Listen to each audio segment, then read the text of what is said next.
हल्ला करून पसार झालेल्या आरोपीचा मृतदेह सापडला। उमरखेड तालुक्यातील धानोरा येथे 20 जुलै रोजी धुऱ्यावर बैल चारण्याच्या कारणावरून कुऱ्हाडीने प्राणघातक हल्ला करून पसार झालेल्या आरोपीचा मृतदेह शुक्रवारी गावापासून 2 किलोमीटर अंतरावरील विडूळ शेतशिवारात कुजलेल्या अवस्थेत आढळून आला।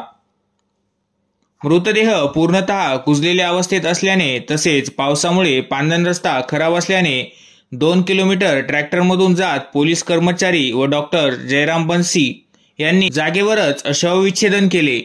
पोलिसांकडून मिळालेल्या माहितीनुसार गजानन रामा सोनुले वय 36 वर्ष राहणार धानोरा याच्यावर शेतात बैल चारण्याच्या वादावरून प्राणघातक हल्ला करून आरोपी कैलास रामा जाधव हा फरार झाला होता।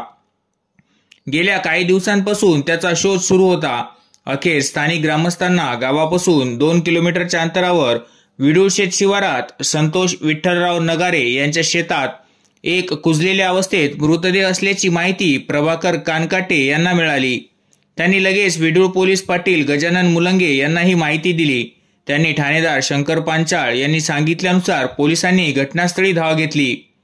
प्राथमिक आरोग्य केंद्राचे वैद्यकीय अधिकारी डॉक्टर जयराम बस्सी यांनी जागेवरच शवविच्छेदन केले। यावेळी सहाय्यक पोलीस निरीक्षक निलेश सरदार, पोलीस उपनिरीक्षक अमर खिल्लारे, दिलीप चव्हाण, गजानन फोले, गजानन गीते, तौशिक काजी, गिरप्पा मुसळे, सुनील ढोंबरे, विडूळचे पोलीस पाटील गजानन मुलंगे, धानोरा पोलीस पाटील विठ्ठलराव पाटील, सरपंच प्रकाश जाधव, तंटामुक्तीचे अध्यक्ष बालाजी काळे, डॉक्टर स्वानिल जीवने, सामाजिक कार्यकर्ते दत्तात्रय काळे आदी यावेळी उपस्थित होते।